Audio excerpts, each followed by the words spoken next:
Tozoktun eşigi kazan sımalı eкен.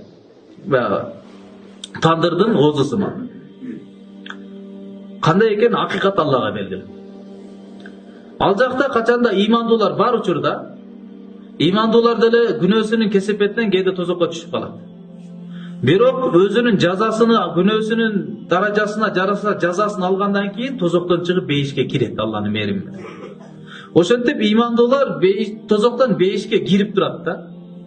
Ошол учурда эшиги ачык.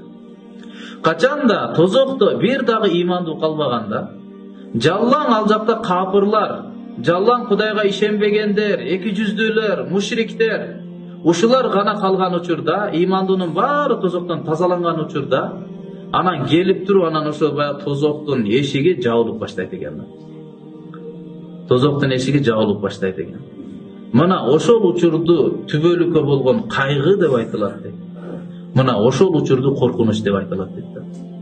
Бейиштиктерге коркунуч жок, алардын үстүнөн кайгырышпайт дагы дегендин мааниси ушул мамиле аларда жок деген сөз. Түбөлүккө калды, болду, бүттү, жабылды. Мурда бир аз үмүт бар эле, ыймандуулар чыгып кетип атканда. Эми бүттү, жабылды, калдың, эч ким сени укпайт. Убактың бүттү, жашоо берилген, байлык берилген, ден соолук берилген. Учурда кылган эмессиң. Эми болду, эми жабылып баратат, эми болду. Ошонун атына бактсыздык деп айтат.